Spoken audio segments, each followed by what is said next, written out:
Ustaz, jangan mengganggu Ustaz semasa penyampaian Ustaz. Itu cara dia. Tuan-tuan jangan diminta offkan ataupun senyapkan tuan-tuan punya mikrofon. Mute-kan tuan-tuan punya mikrofon supaya tuan-tuan tak mengganggu. Kalau tidak, kalau tuan-tuan pasang, ramai orang pasang, bunyi-bunyi macam-macam bising, kita tak dapat fokus terhadap apa yang disampaikan oleh Ustaz. Jadi itu saja 3 adab ataupun sunnah kita menuntut ilmu bersama dengan Ustaz, dengan guru-guru, dengan guru-guru kita, insya-Allah. Sama ada bersemuka ataupun secara maya macam ni, kita boleh pakai kaedah sama.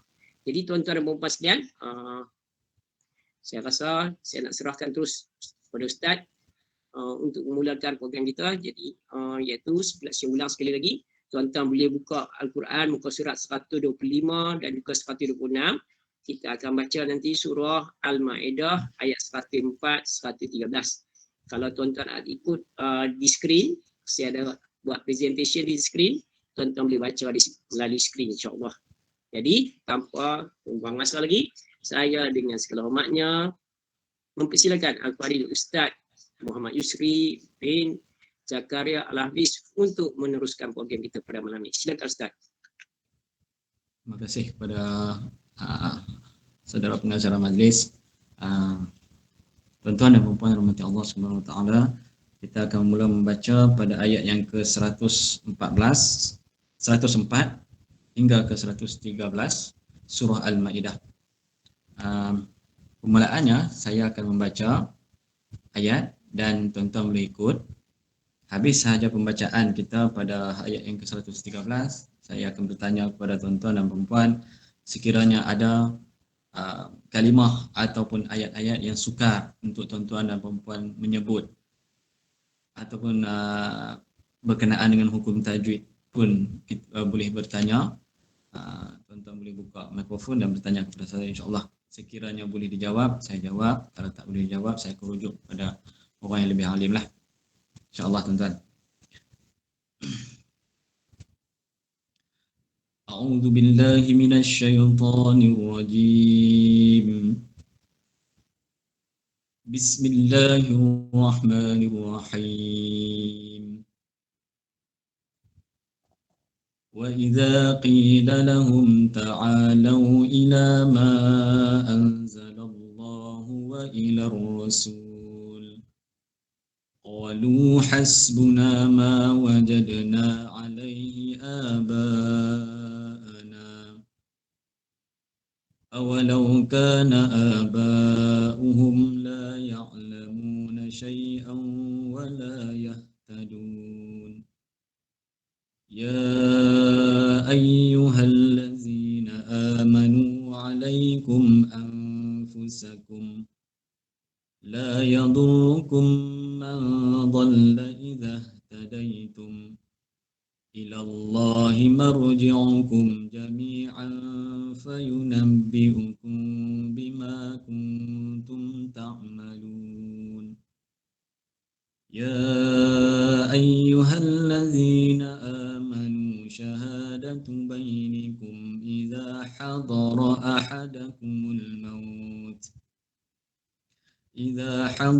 أَحَدَكُمُ الْمَوْتُ حِينَ الْوَصِيَّةِ اثْنَانِ ذَوَا عَدْلٍ مِّنكُمْ أَوْ آخَرَانِ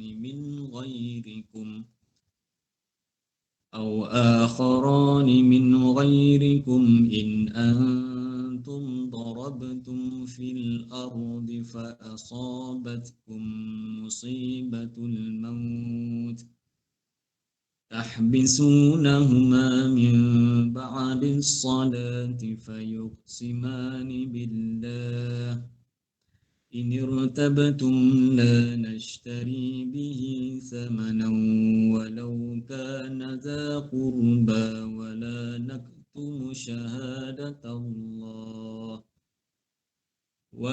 نكتم شهادة الله إنا إذا لمن الآثمين فإن عثر على أنهما استحقا إثما فآخران يقومان مقامهما من الذين استحق عليهم الأوليان فيقسمان بالله لشهادتنا أحق من شهادتهما وما اعتدينا إنا إذا لمن الظالمين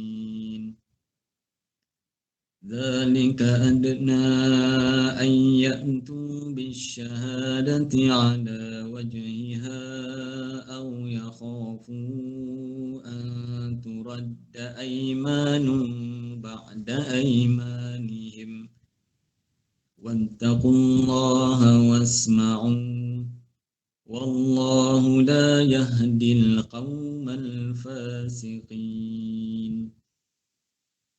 يوم يجمع الله الرسل فيقول ماذا أجبتم قالوا لا علم لنا إنك أنت علام الغيوب إذ قال الله يا عيسى ابن مريم اذكر نعمتي عليك وعلى والدتك إذ أيدتك بروح القدس تكلم الناس في المهد وكهلا وإذ علمتك الكتاب والحكمة والتوراة والإنجيل وإذ تخلق من الطين كهيئة الطير بإذني فتنفخ فيها فتكون طيرا بإذني وتبرئ الأكمه والأبرص بإذني وإذ تخرج الموتى بإذني وإذ كففت بني إسرائيل عنك إذ جئتهم بالبينات فقال الذين كفروا منهم إن هذا إلا سحر مبين وإذ أوحيت إلى الحواريين أن آمنوا بي وبرسولي قالوا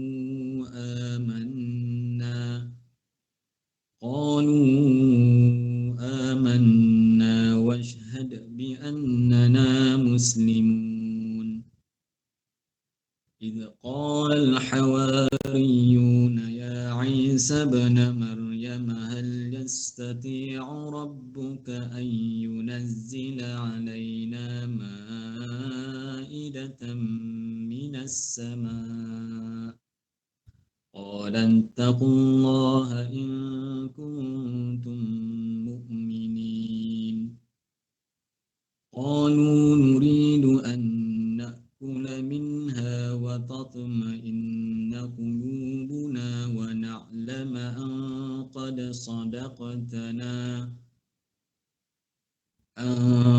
صدقتنا ونكون عليها من الشاهدين صدق الله العظيم. Tuan-tuan dan puan-puan yang dirahmati Allah sekalian, selesai kita membaca ayat daripada ayat 104 hingga ke 113.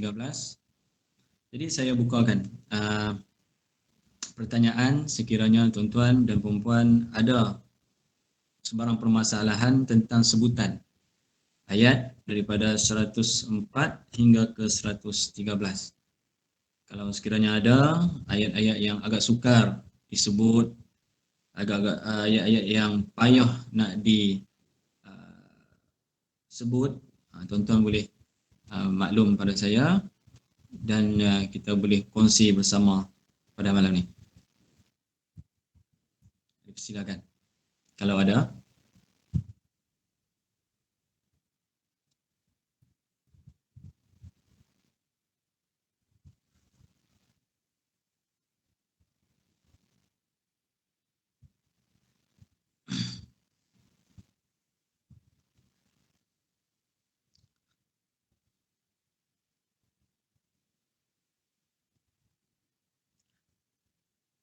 Baik, kalau kita boleh tengok, kalau saya ayat yang agak sukar kita nak sebut, kita boleh tengok ayat yang ke-106.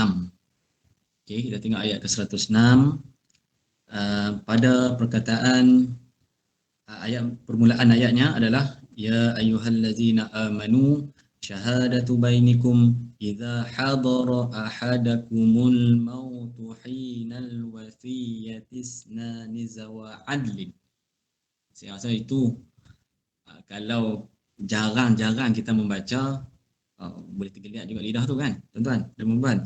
Jadi pada saya ayat itu merupakan sedikit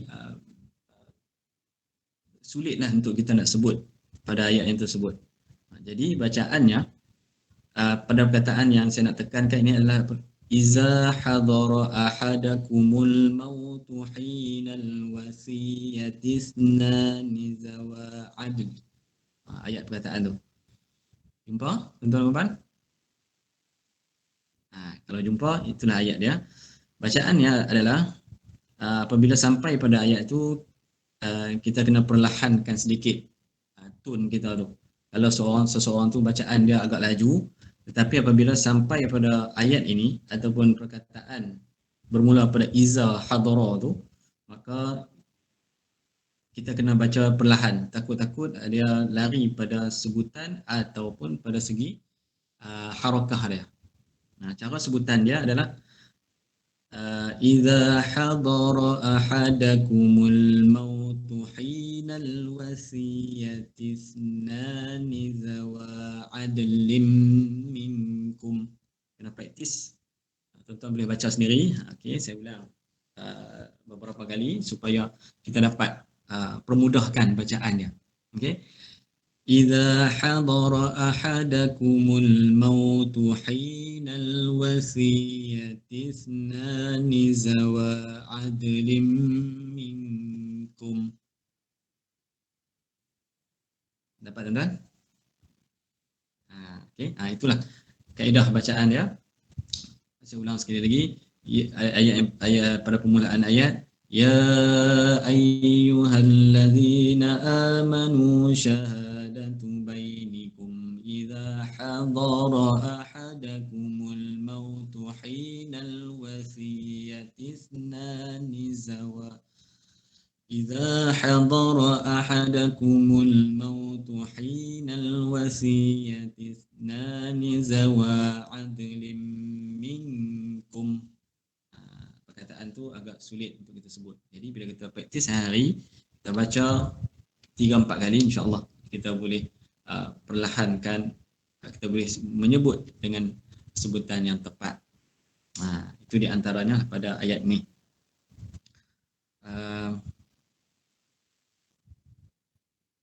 Ayat yang seterusnya yang agak sulit sikit, ayat yang sama juga, ayat yang ke-106 juga. Tengok pada baris yang daripada atas tu 2, 4, 6. Ayat baris yang ke-9 daripada atas. Ayat yang sama juga, ayat yang ke-106.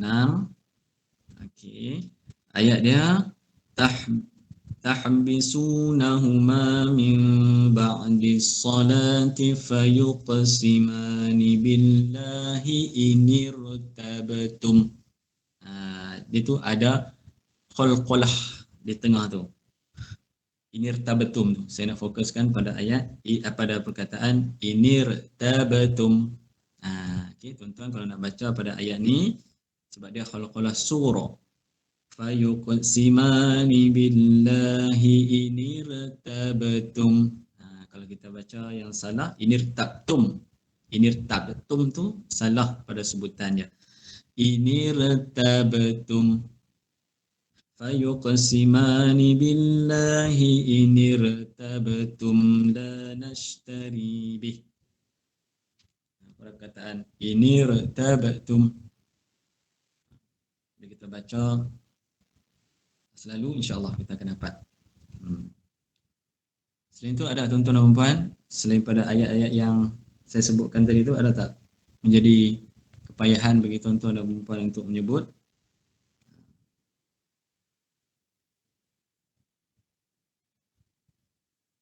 boleh tuan-tuan dan puan bagi tahu.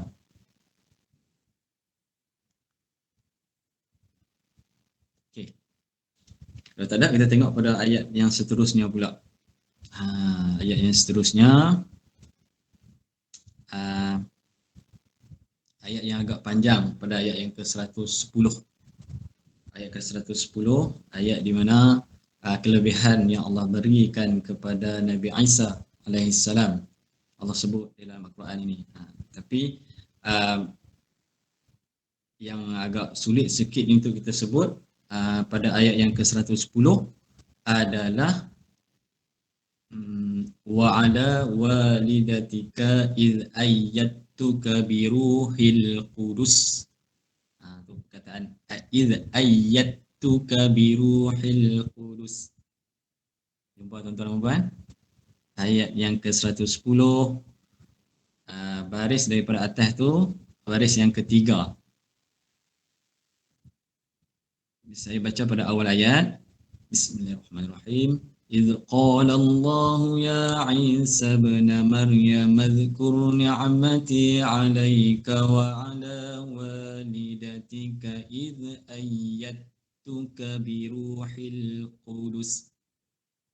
إذ أيدتك أيد إذ أيد. Okey, bacaan dia إذ أيدتك إذ أيدتك بروح القدس. إذ أيدتك بروح القدس. Okey, bila kita baca bacaan dia begitu. إذ قال الله يا عيسى ابن مريم اذكر نعمتي عليك وعلى والدتك إذ أيدتك بروح القدس. Ustaz, kalau surah juga kan yang ayyad. Ya, ayyadtuka biru Haji Bo. Haji Bo dah ni. Iz ayyadtuka biruhil qudus. Bacaan dia begitu. Dia ada surah juga di tengah tu.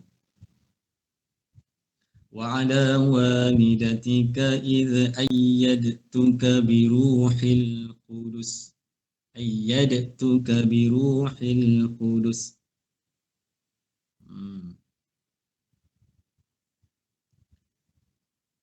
Seterusnya ayat yang sama juga, baris yang ke daripada atas 2 4. Baris yang ke-6.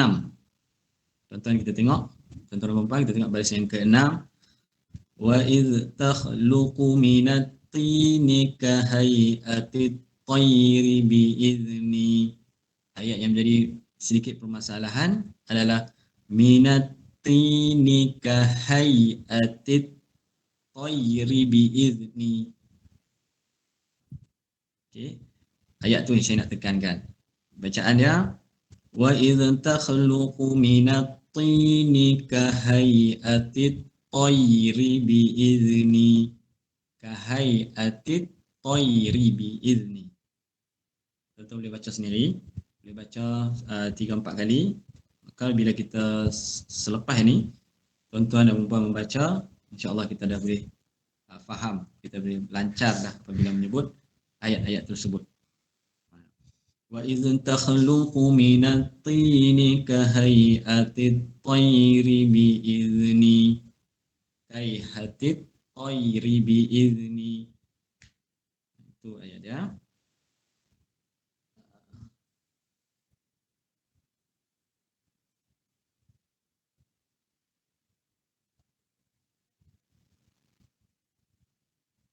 Yang lain tu saya tak nampak menjadi permasalahan bagi kita untuk kita sebut. Semua itu dah lazim, kita dah biasa menyebut ayat-ayat yang sebelum ni.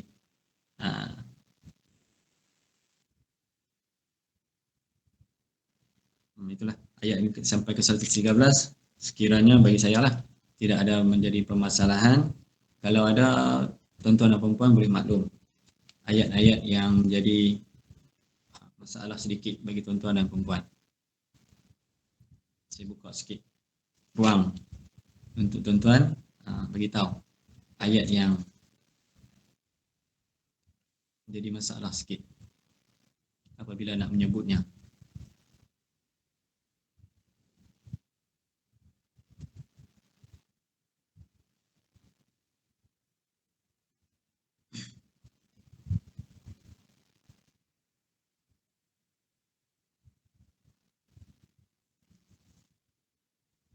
Okey, nampak gayanya semuanya dalam keadaan yang terbaik. Tuan-tuan dan puan-puan pun boleh menyebut dalam keadaan yang baik. InsyaAllah mudah-mudahan saya doakan kita boleh membaca dengan tartil, dengan sebutan yang lebih lancar ini selepas ini. InsyaAllah. Baik, tuan-tuan dan puan-puan yang Allah sekalian, boleh saya masuk pada slot yang kedua, di mana slot yang kedua ni diamanahkan untuk memberi sedikit tazkirah. Saya bukanlah sebahagian daripada orang yang boleh memberi tazkirah dengan baik. Bolehlah sekadar full time tu bolehlah. Kalau Tuan Haji minta saya 20 minit lagi, rasanya saya tak apa nak lebih lancar lah dah. 10 minit tu kira cantik lah. Kalau 3 minit pun lagi cantik. Saya mula Assalamualaikum, saya wabillahi taufiq wa hidayah. Lagi selamat saya lah. Tapi di sini saya nak tekankan kita kalau dalam ayat ni kita tengok bagaimana ayat yang dalam surah inilah, dalam surah Al-Maidah ini, saya nak tekankan ayat yang lebih kepada ayat yang ke 112 dan hingga ke 113. Ayat itulah di mana kaum Nabi Isa alaihissalam yang diberi nama kaum Hawariyin. Mereka ni adalah kaum yang nak beriman kepada Allah SWT, tapi mereka nakkan sedikit ganjaran kehidupan dunia ni. Jadi inilah yang terjadi kepada kaum Hawariyin ataupun kaum Hawariyun. Mereka ni berkata kepada Nabi Isa, wahai Isa, kalau kamu nak kami ni beriman, boleh tak engkau minta kepada Tuhan kamu supaya engkau datangkan hidangan kepada kami. Ini permintaan yang kita rasa dalam kehidupan dulu ni mereka nak makan. Tapi kalau kita kepada zaman kita sekarang ni, kalau nak kami ni beriman, nak kami ni ikut suruhan Allah, nak kami ni ikut perintah Allah, kami nak ganjaran. Lebih kurang macam itulah. Dalam kehidupan zaman yang akhir zaman ini, kami nak habuan dunia. Kalau bagi kami kewangan, contohlah bagi kami duit, kami ikut perintah Allah. Bagi kami Bagi kami kekayaan, kami akan ikut agama kamu. Ini adalah permintaan daripada kaum Hawariyin ataupun kaum Hawariyun. Mereka ini meminta hidangan. Kalau boleh Tuhan kamu turunkan hidangan kepada kami. Iaitu ayat yang berdasarkan surah ini adalah ay yunazzila alaina ma'idatan minas sama. Boleh tak meminta kepada Tuhan kamu tu, yunazzila alaina, turunkan kepada kami ma'idatan minas sama, hidangan daripada langit. Inilah permintaan yang kita kata permintaan yang tak masuk akal kan.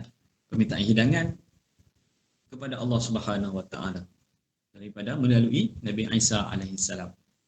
Jadi tuan-tuan dan puan-puan, apa yang kita boleh ambil daripada kisah kaum Hawariyun ini adalah dalam kehidupan kita nak mencari redha Allah. Dalam kehidupan yang masih ada ini, kita nak mencari mardatillah, kasih sayang dan juga ketaatan kepada Allah Subhanahu Wa Taala. Hendaklah dilakukan dengan secara yang ikhlas kerana Allah Subhanahu Wa Taala, tanpa mengharapkan habuan dunia, tanpa mengharapkan jawatan dan sebagainya.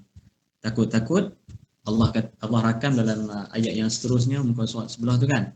Muka surat sebelah Allah kata, kalaulah mereka ini Allah dah berikan kemewahan, dah beri dah jawatan, tetapi ini kepada kaum Hawariyun, kalaulah mereka ini ingkar, Allah Subhanahu Wa Taala akan mengazabkan mereka dengan azab yang tidak pernah dialami oleh mana-mana kaum sebelum ini. Itu janji Allah Subhanahu Wa Taala. Itulah sedikit saya boleh kongsikan bersama tuan-tuan dan puan-puan bahawasanya dalam kita mencari ketaatan kepada Allah Subhanahu Wa Taala ini hendaklah kita laksanakan dengan penuh rasa tanggungjawab dan juga keikhlasan hanya sahaja kepada Allah Subhanahu Wa Taala. Baik tuan-tuan dan puan-puan, saya nak simpulkan keseluruhan daripada ayat yang ke-104 hingga ke-113. Ayat yang ke-104 bermula pada ayat yang ke-106. Ayat ke-106, Allah Subhanahu Wa Taala memerintahkan supaya kita berwasiat. Berwasiat, apa sahaja jenis wasiat sebelum kita bertemu dengan Allah Subhanahu Wa Taala. Ada banyak kaedah lah, kaedah faraid, wasiat dan sebagainya. Jadi Allah Subhanahu Wa Taala berikan kepada kita satu lagi kaedah yang dinamakan sebagai wasiat. Wasiat apa sahaja dalam bentuk wasiat ini sebelum kita bertemu dengan Allah Subhanahu Wa Taala. Wasiat sama ada harta ke, sama ada wasiat kepada beriman kepada Allah ataupun taatkan kepada perintah Allah, itu semua termasuk dalam wasiat yang diberitahu oleh Allah SWT dalam ayat yang ke-106. Dan ayat yang ke-107 ke 108, apabila kita berwasiat hendaklah mencari saksi yang adil. Saksi yang adil ni maknanya kita orang yang boleh dipercayai untuk dia nak menjelaskan wasiat apabila kita telah tiada di atas muka bumi Allah Subhanahu Wa Taala ini. Nah, ini ayat yang bergantung kepada ayat yang ke-106 hingga ke-108. Seterusnya ayat yang ke-110 hingga ke-113 menceritakan tentang kelebihan yang Allah SWT beri kepada Nabi Isa alaihissalam. Banyaklah kalau tuan-tuan buka dalam tafsir itu, banyak sekali menceritakan kelebihan-kelebihan yang diberikan kepada Nabi Isa alaihissalam. Di antara yang saya boleh sebut ini adalah dia Nabi Isa alaihissalam boleh bercakap ketika mana usianya masih bayi. Itu ada dijelaskan dalam ayat ini, ayat yang ke-110. Dan juga Allah SWT berikan kepada Nabi Isa kitab hikmah Taurat dan juga Injil. Tapi lebih kita memahaminya, Nabi Isa ini adalah kitab kepada kitab Injil. Dan di antara yang lainnya, dia boleh menyembuhkan penyakit sopak, boleh mengeluarkan orang yang mati di dalam kubur. Inilah di antara kelebihan-kelebihan yang Allah SWT kurniakan kepada Nabi Isa alaihissalam. Dan ayat yang seterusnya yang saya jelaskan tadi itulah, apabila dah Allah berikan kelebihan-kelebihan kepada Nabi Isa, maka kaum dia meminta pula sesuatu yang di luar jangkaan fikiran manusia, iaitu meminta hidangan kepada Allah Subhanahu Wa Taala. Lalu ayat yang seterusnya, muka surat yang sebelah tu, memang Allah Subhanahu Wa Taala memberikan hidangan kepada mereka, tetapi janji Allah, sekiranya mereka ini ingkar, maka Allah SWT akan memberikan balasan yang buruk di dunia dan juga di akhirat. Wallahu a'lam. Itu setakat itu tazkirah yang saya boleh sampaikan dan saya boleh kongsikan kepada tuan-tuan dan juga puan-puan pada malam ini. Jadi saya bukalah persoalan ataupun apa sahaja yang berkaitan dengan tajuk kita ataupun dengan ayat yang kita baca pada malam ini. Silakan tuan-tuan dan puan-puan. Alhamdulillah, syukur kepada Allah SWT kerana kita dah dapat ilmu daripada yang telah disampaikan oleh Ustaz tadi. Saya ucapkan jazakallah khairan katsira, banyak-banyak terima kasih kepada Ustaz yang telah memperdengarkan bacaan ayat suci Al-Quran daripada surah Al-Ma'idah tadi bersama-sama, dan kita dapat ikut bersama seperti mana yang kita hajatkan dalam apa kita punya tujuan program kita untuk baca Al-Quran setiap malam 2 muka surat bersama-sama Ustaz. Kita dapat insya-Allah, dan kita dapat Ustaz yang boleh menyampaikan bacaan Al-Quran dengan baik, sehingga kita dapat mengikutinya dengan bacaan yang tertib. Alhamdulillah tuan-tuan, bukan senang nak dapat. Jadi tuan-tuan dan puan-puan, seterusnya kita juga dapat ilmu yang disampaikan oleh Ustaz berkaitan ayat-ayat yang kita baca. Ustaz ada membuat sedikit tadabbur ataupun menerangkan apa yang terkandung dalam ayat suci Al-Quran yang kita bacakan tadi daripada surah Al-Ma'idah ayat 104-113. Yang ditekankan keutamaan dia adalah yang ayat yang berkaitan dengan permintaan yang tak masuk akal tu. Maksud dia kalau kita nak apa-apa amal kita buat tu, amalan yang ikhlas lah yang paling baik yang akan diterima oleh Allah SWT. Kita minta benda sesuatu yang sebenarnya lebih kepada nak menguji Nabi Isa saja, adakah nak menguji ataupun nak mempermain-mainkan. Mereka tak percaya, masih lagi tak yakin. Jadi nak minta hidangan daripada langit. Jadi kerana masih lagi kurang yakin. Jadi sedangkan mereka Allah dah bagi macam-macam mukjizat kepada Nabi seperti mana yang Ustaz terangkan tadi, alhamdulillah. Tapi apabila hidangan tersebut ataupun apa permintaan mereka Allah tunaikan, yang ni yang kita masalah nak jaga. Kalau kita tak dapat ikut apa yang, kalau kita malah menjadi orang yang ingkar lagi selepas tu, maka bala akan menimpa. Jadi wallahu alam, kita pun tahu walaupun bala yang disebut dalam Quran ni banyak menimpa kaum-kaum Nabi-Nabi yang sebelum ni, di zaman kita ni, kita pun tak pasti sebenarnya bala tu yang mana. Sedangkan hari-hari kita ditimpa musibah macam-macam. Pada ketika ni kita kena COVID, yang kita tak nampak, malu-malu yang kita tak nampak, tapi kita tengok makin ramai orang yang terjangkit, makin orang ramai yang meninggal dunia dan sebagainya. Itu sebenarnya bala, tapi kita tak tahu itu bala. Jadi kita anggap biasa, wallahu a'lam, ada kaum-kaum sebelum dulu pun macam tu juga. Tapi bila dalam orang lain, orang yang kemudian nampak benda itu sebagai bala. Jadi wallahu a'lam. Bala ni sebenarnya apa dia bala ni? Jadi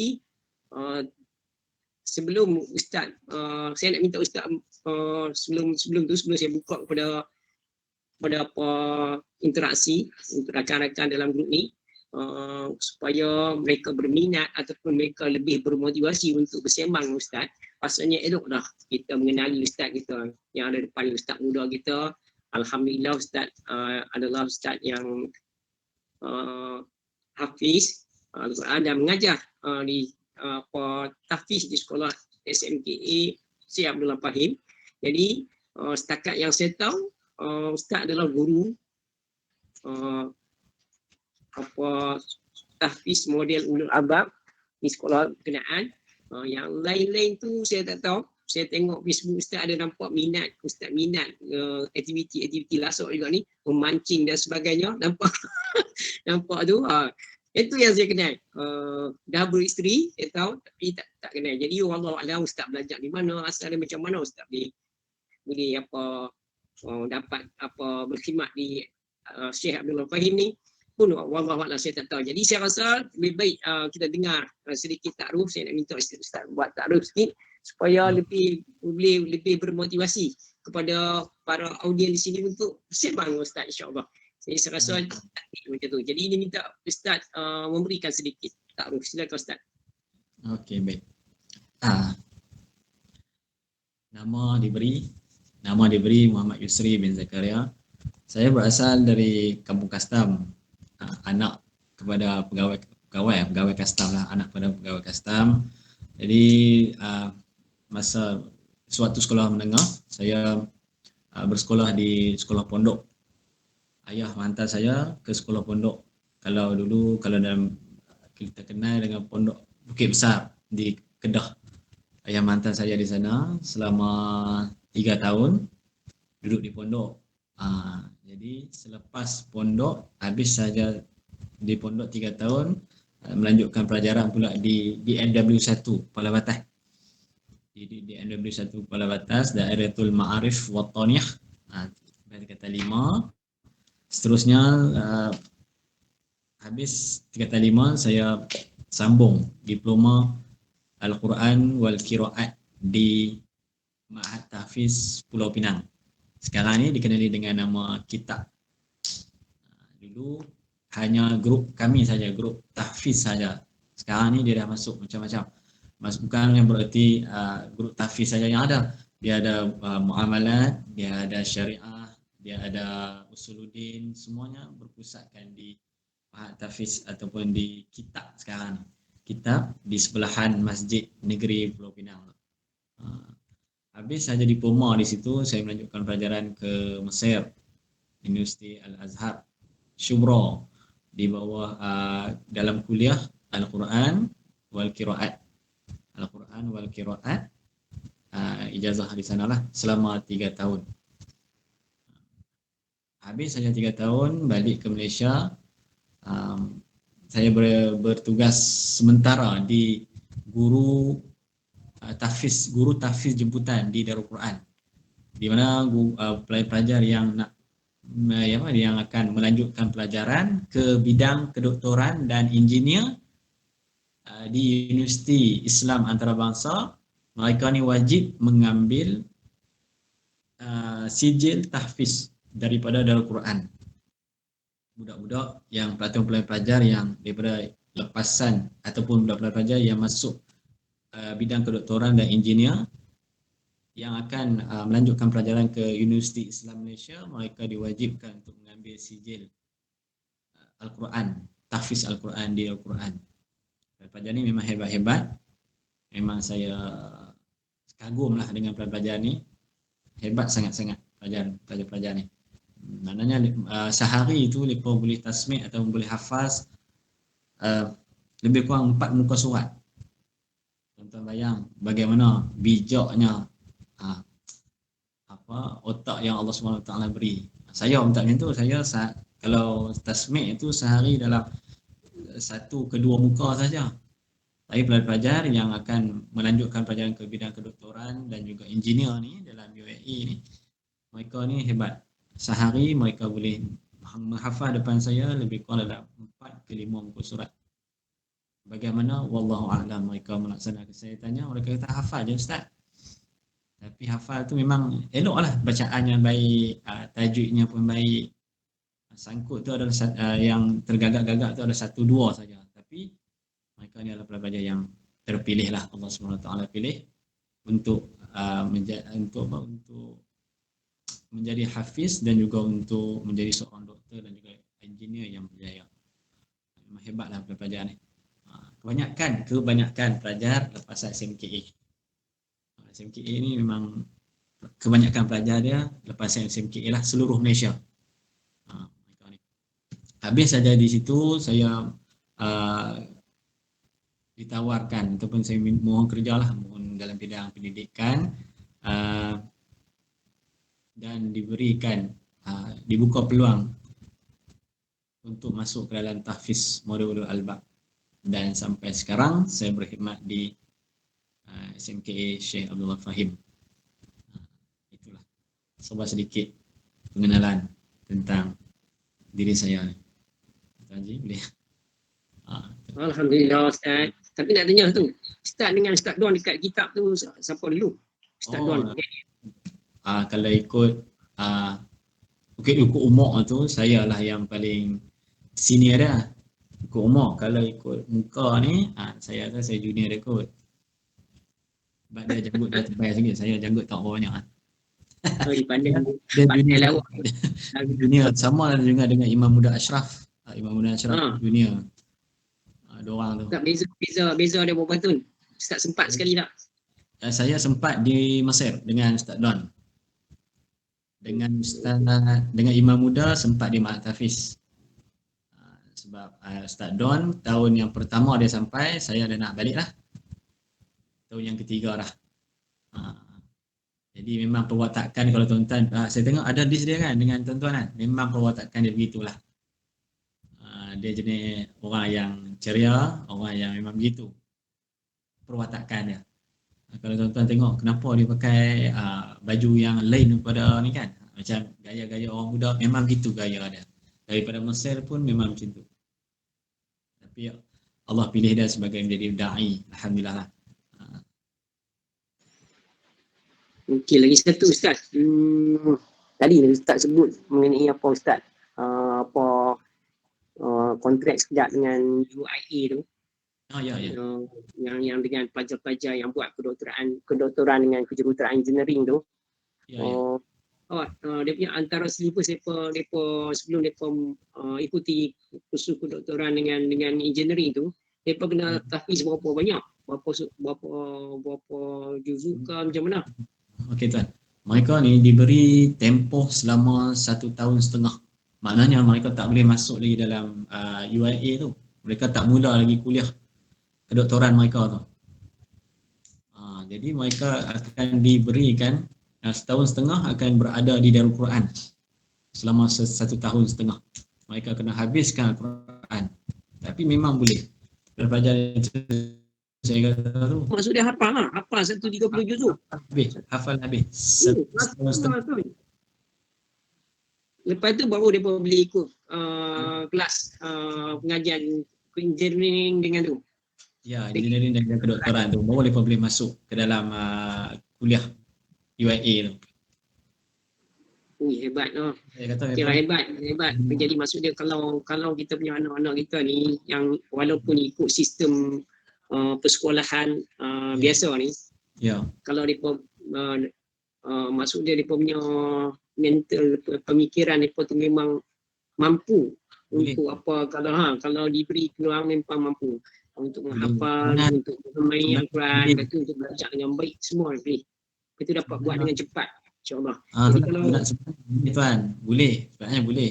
Cuma kita lah atas usaha kita, tapi yang kerajinan mereka, ialah mereka di sekolah kita faham kan bagaimana mereka diasuh dengan begitu begitu kesungguhan mereka tu. Tapi bila mereka duduk depan Quran, apabila mereka nak menghafal Al-Quran, mereka dilatih dah begitu, maka memang mudahlah bagi mereka dapat. Sebabnya boleh, saya pun habis hafal Quran ni pun saya itu pun hampir 2 tahun setengah barulah boleh habis.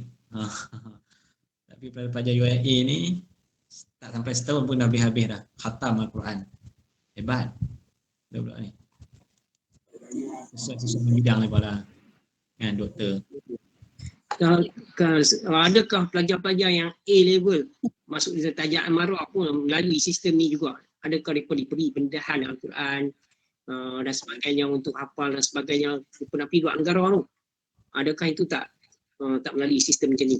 Kalau UIA macam tu ya baguslah. Maksud dia kita punya pakar-pakar kita bidang engineering doktor semua bukan saja dari bidang engineering doktor, tapi dia ada kekuatan dari segi agama, Al-Quran dan sebagainya ada bersama mereka. Tapi sepanjang Ustaz tahu tak mengenai orang kumpulan yang A-level yang akan belajar keluar negara tu, yang kerajaan marah tu, adakah mereka juga melalui sistem macam ni ya? Kerajaan marah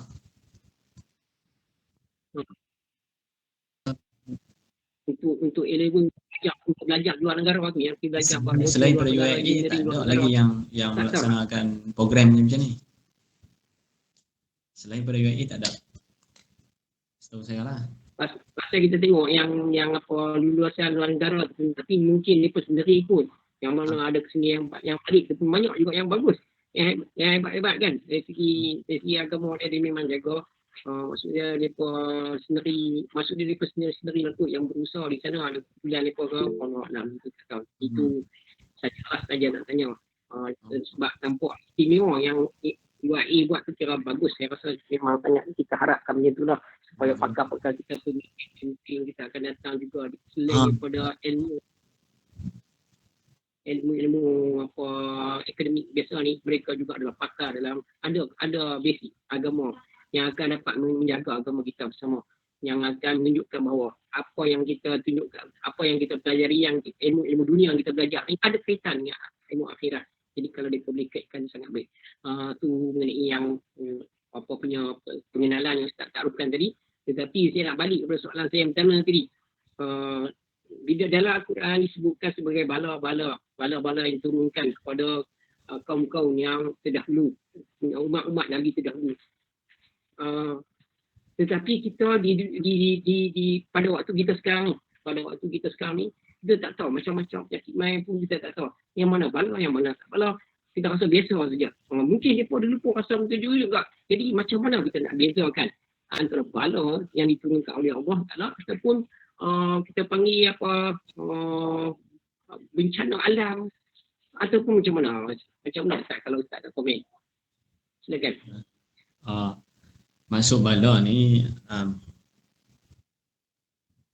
kalau yang pada segi kefahaman saya lah, bala ni bermaksud sekiranya kita melakukan sesuatu yang kita melanggar perintah Allah Subhanahu Wa Taala.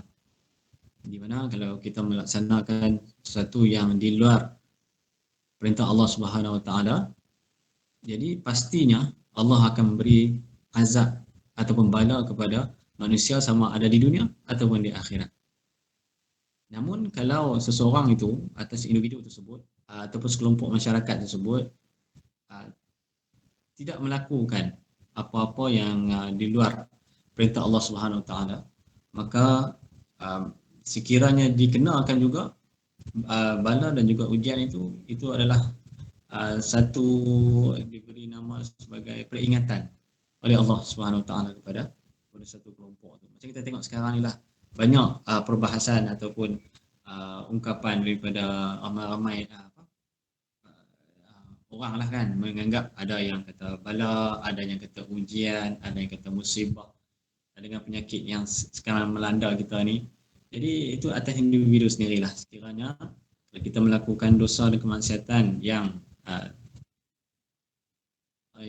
Allah SWT nak berikan, maka dia akan berikan kepada kaum-kaum yang ingkar kepada Allah SWT.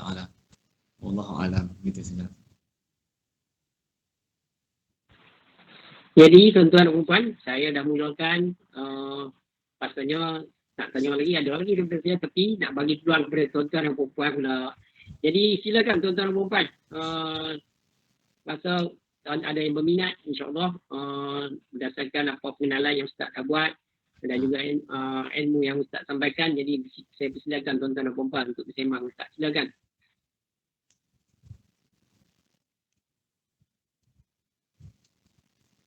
Tuan Haji Bok dilarang tanya soalan. Tuan Haji Bok dia kebat aras tinggi. Tuan Haji Bok selalulah saya jumpa Tuan Haji Bok di surau saya ngajak kuliah tu. Haji Bok selalu ada dengan saya waktu kuliah di surau. Masih Haji Bok kerana hadir kat malam ni.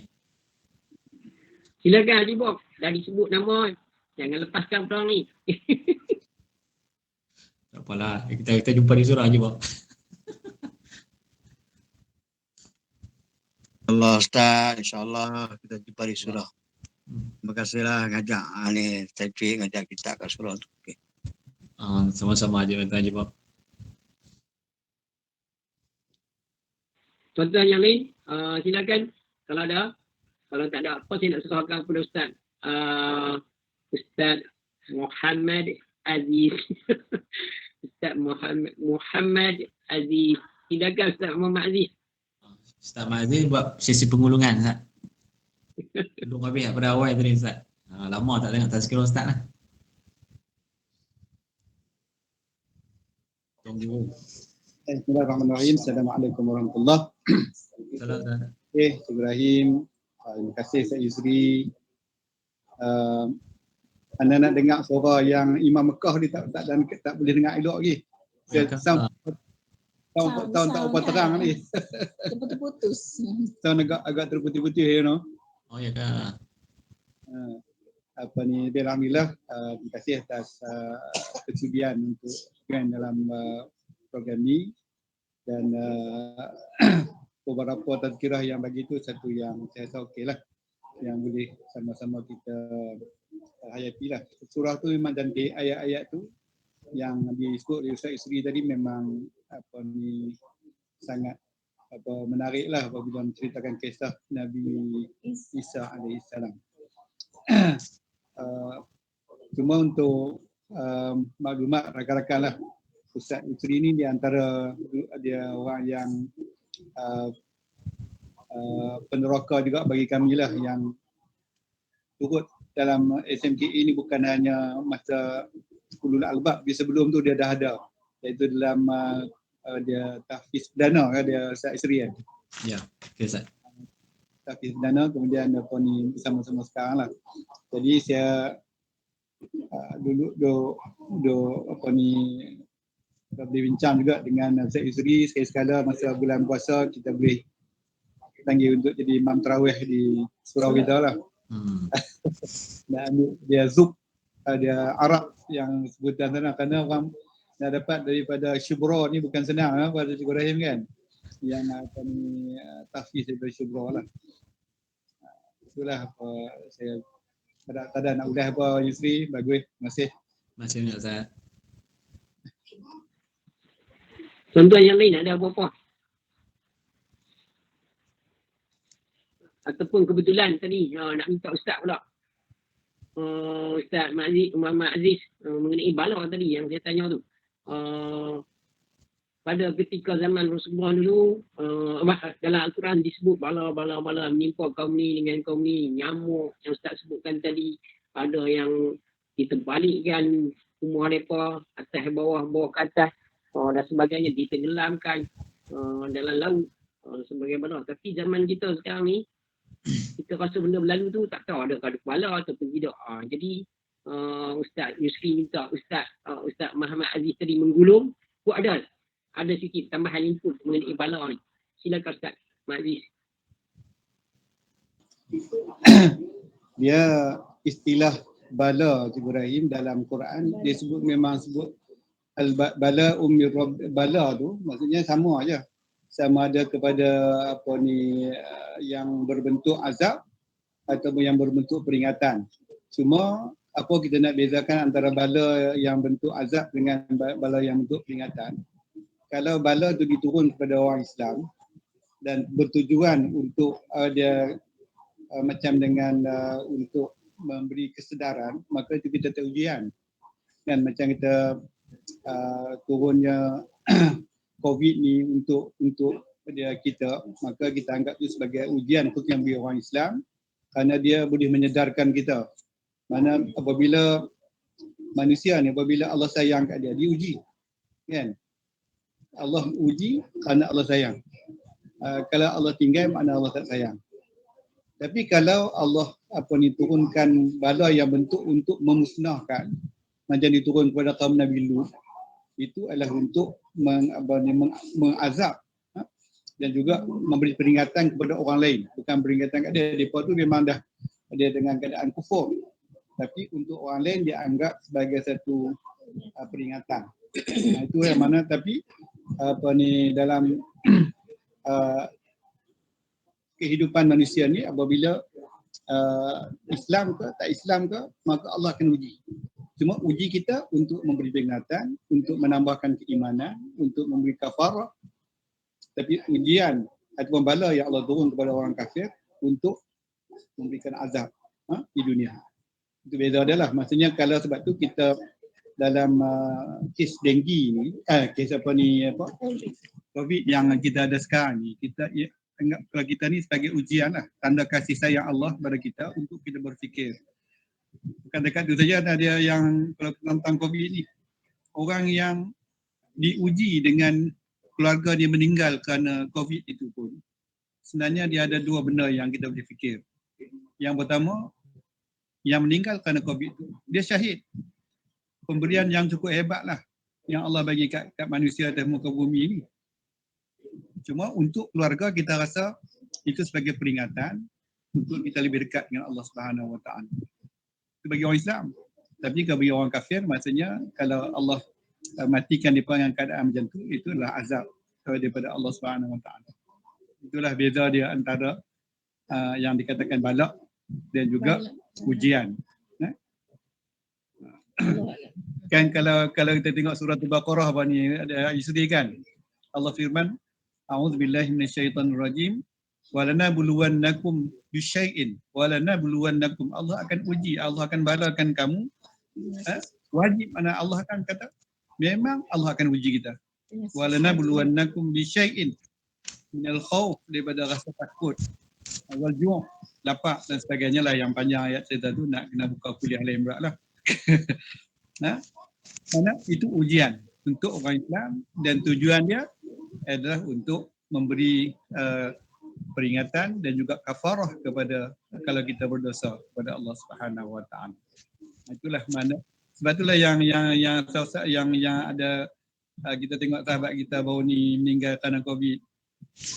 Saya kadang-kadang bukan cemburu nak mati macam dia, tapi maksudnya cemburu juga macam mana dia boleh dapat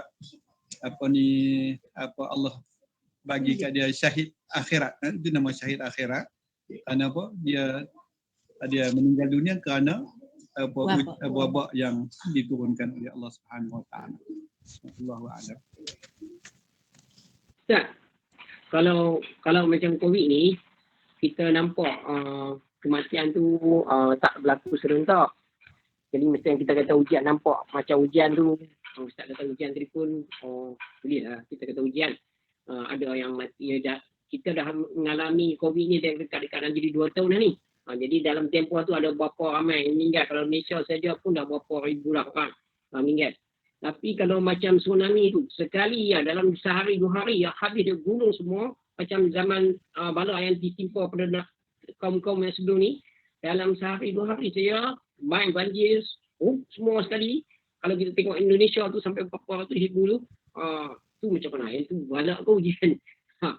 Jadi sekali bukan kalau you kata COVID ni memang kita nampak dia beransur pelan-pelan berapa hari. Tapi yang sampai macam COVID tu pun tak boleh, bukan bala lagi. Baik, asalnya kita dah dengar adalah ulasan daripada para ulama yang menyebut bahawa bila Allah dia turunkan ujian bala ini, dia bersifat umum, dia tidak bersifat khusus. Macam dengan tsunami, dibincangkan di tsunami dulu. Macam mana kalau orang kena tsunami? Adakah mereka tu ada yang akan tergolong orang-orang yang maksiat ke? Ataupun tergolongan orang yang diberi keampunan oleh Allah? Ulama memberi 2 penafsiran. Yang pertama dia kata bergantung kepada niat dan keadaan dia ketika itu. Kalau masa itu dia orang yang beriman kepada Allah dan dia buat benda-benda yang baik, maka dia termasuk dalam rahmat daripada Allah lah, kerana dia mati dengan keadaan syahid. Tapi kalau dia tu macam kita tengok di Palu ke mana tu, yang orang cari-cari dia mati dalam satu bilik dengan perempuan yang bukan dia kahwin. Itu memang macam dengan Allah turunkan bala kat dia lah. Maksudnya dia sama juga dia punya sifat dia, mana bergantung kepada amalan dia ketika tu. Sebab tu kita kalau ada dalam keadaan macam mana pun, amalan dia kita penentuan. Macam dengan COVID ni sendiri pun, kalau kita tengok ada orang yang dia kena tapi dia bersabar, dia dapat pahala. Tapi ada orang yang kena ni sampai sanggup bunuh diri. Kan? Bunuh diri itu maksudnya dia dengan secara tak langsung dia jadi bala kat dia lah, kerana benda tu bukan memberi kafarah kat dia, tetapi dia memberi satu dosa besar kepada dia lah. Dia tak sanggup terima ujian. Kan berapa ramai yang kita tahu yang mutaakhir ini tentang orang yang bunuh diri kerana tekanan hidup dan sebagainya, mana dia menghukum diri dia ataupun dia mengambil hukuman kat diri dia sendiri. Mana itu adalah kerana dia tak sabar, maka ujian itu menjadi bala kat dia lah. Tapi kalau dia sabar dan kalau dia diuji macam-macam dan akhirnya dia sabar, maka dia akan dapat ganjaran pahala yang sangat besar. Itu bergantung kepada keadaan diri dia, masa mana dia keadaan macam mana dia ketika mana diuji oleh Allah Subhanahu Wa Taala. Allah Ta'ala. Kita pun dengar dan baca, kita dah tahu bahawa bila Allah turunkan bala ni, dia tak kira siapa. Kalau pada satu tempat, sama ada tu orang tu yang beriman, yang bagus, ataupun orang tu orang kafir, ataupun orang tu orang yang maksiat, orang yang tu orang yang jahat dan sebagainya, bila Allah turunkan bala, semua akan kena satu tempat. Kalau meninggal pun habis semua. Jadi kesimpulannya, bukan kesimpulannya, saya rasa saya pendapat apa yang Ustaz cuba terangkan dan Ustaz Yusri cuba terangkan, bahawa bergantung pada macam mana dia kembali kepada Allah SWT tu, bergantung pada diri masing-masing. Kalau dia dalam keadaan dia meninggal di dunia disebabkan oleh bala yang Allah turun macam tsunami tu, kalau dia termasuk dalam golongan orang yang beriman dan beramal soleh, alhamdulillah bala tu menjadi satu kebaikan kepada dia. Dia akan dikira sebagai syahid akhirat. Kalau dia dalam golongan maksiat, dalam golongan jahat, ketika diturun balak memang dia akan dibalak, dia akan kembali kepada Allah dengan apa, dengan akan mendapat balasan yang setimpal dengan apa yang dilakukan. Jadi rasanya itulah lebih kurang cerita dia. Tapi istilah dia bagi saya rasa balak juga. Nama dia bukan hujan, balak. Tapi macam mana akhiran dia nanti bila kembali kepada Allah SWT, adakah Allah redha dengan dia ataupun tidak redha dengan apa yang dia amalkan. Jadi bergantung pada amalan. Hidupan kita ni bergantung pada apa yang kita amalkan. Betul tak Ustaz? Macam mana? Mengenai balak akan timpa pada siapa, tak kira. Kalau Allah turunkan pada satu tempat tu, bukanlah satu dunia kena mana, dia ikut tempat. Macam Indonesia kena tu apa tsunami. Palu kena apa gegaran gempa bumi dan sebagainya. Kita kena apa COVID, seluruh dunia kena COVID, tapi ada tempat yang macam teruk, ada yang tempat kurang teruk. Baginya adalah balak juga sebenarnya. Allah Allah. Sedangkan ada Ustaz komen apa?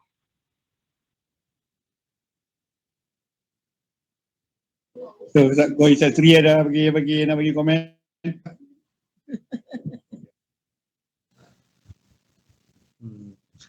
Seperti mana yang Ustaz Mazli cakap tu, itulah kan. Bala ini dia didatangkan dengan atas niat-niat yang tertentu lah. Sekiranya semua kalaulah satu kawasan itu atau satu qaryah atau satu kampung, satu negara, mereka itu beriman kepada Allah, maka Allah fatahna alaihim barakatim minas sama. Allah akan meluaskan barakahnya, kasih sayangnya, limpahan kenikmatan, keamanan kepada kaum tersebut. Tapi kalaulah kaum tersebut itu kufur kepada Allah Subhanahu Wa Taala, maka azab yang akan diberikan itu kepada kaum tersebut, termasuklah sama-sama dengan orang-orang yang berada di dalam qaryah ataupun penduduk tersebut, sama ada beriman ataupun penduduk yang tidak beriman, mereka itu juga ditimpa musibah atas sebab dosa-dosa yang telah dilakukan oleh orang-orang yang ingkar kepada Allah Subhanahu Wa Taala. Wallahu a'lam. Itu saja Haji. Okey, terima kasih sangat-sangat. Terima kasih kepada Ustaz yang telah dapat bersama kita. Begitu juga dengan Ustaz Aziz yang bantu Ustaz Yusri untuk buat gurungan, sebab tu saya tanya kat Ustaz Aziz ni. Jadi terima kasih kepada tuan-tuan dan puan semua yang terlibat. Alhamdulillah, rasanya program kita untuk sesi interaksi ni sampai setakat ini saja. Jadi untuk pengalaman tuan-tuan dan puan sekalian, untuk besok insya-Allah program kita akan kita teruskan lagi malam esok, iaitu hari Khamis malam Jumaat. Tetamu kita untuk malam esok adalah Ustaz Azizi bin Ibrahim. Ustaz Azizi Ibrahim, insya-Allah guru ataupun ustaz di SMK Simpang 4 akan bersama kita insya-Allah untuk program siri yang ke-63. Jadi sebagai penutup pada program kita malam ni, saya nak mohon kepada Ustaz Muhammad Yusri bin Zakaria untuk membacakan doa untuk kami aminkan bersama, insya-Allah. Silakan Ustaz. A'udzubillahi minasyaitonirrajim. Bismillahirrahmanirrahim. Alhamdulillahirabbil alamin, hamdan yuwafi ni'amahu wa yukafi'u mazidah. Ya Rabbana lakal hamdu kama yanbaghi li jalali wajhikal karim wa 'azimi sultanik. Allahumma arhamna bil Qur'an waj'alhu lana imaman wa nuran wa hudan wa rahmah. Allahumma zakkirna minhu ma nasina wa 'allimna minhu ma jahilna warzuqna tilawatahu ana al-laili wa atrafan nahar waj'alhu lana hujjatan ya rabbal alamin. Rabbana iftah bainana wa bain qaumina bil haqq wa anta khairul fatihin. Rabbana zalamna anfusana wa illam taghfir lana wa tarhamna lanakunanna minal khasirin. Rabbana hab lana min azwajina wa dzurriyyatina qurrata a'yun waj'alna lil muttaqina imama. Rabbana ighfir lana dzunubana wa liwalidayna warhamhum kama rabbayana shaghira. Birahmatika ya arhamar rahimin. Rabbana taqabbal minna du'ana wa siyamana wa ruku'ana wa sujudana wa qira'atana wa tub 'alaina innaka antat tawwabur rahim. Da'wahum fiha subhanakallahumma wa tahiyyatuhum fiha salam. Wa akhiru da'wahum anil hamdulillahi rabbil alamin. Jazakallah khairan katsira. Amin amin ya rabbal alamin. Tuan-tuan dan puan-puan sekalian, sekianlah saja program kita pada malam ini. Jadi kita tutup sama-sama dengan baca doa khatam Quran berlagu insya-Allah. Allahumma rahamna bil Quran waj'alhu lana imama wa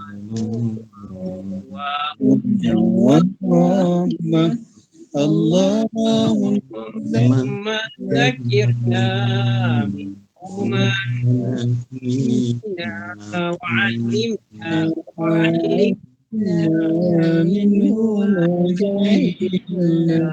وَرُبْنَا تِلَاوَتَهُ آنَاءَ الليل وأطراف النهار واجعله لنا حجة يا رب العالمين. Terima kasih tuan-tuan dan puan-puan semua. Jumpa lagi besok. Terima kasih Ustaz. Terima kasih sama. Terima kasih sama Aziz. Terima kasih Tuan Jibot. Terima kasih Tuan Rahim. Assalamualaikum warahmatullahi wabarakatuh. Terima kasih semua. Terima kasih semua. Terima kasih Cik Rahim. Assalamualaikum. Assalamualaikum.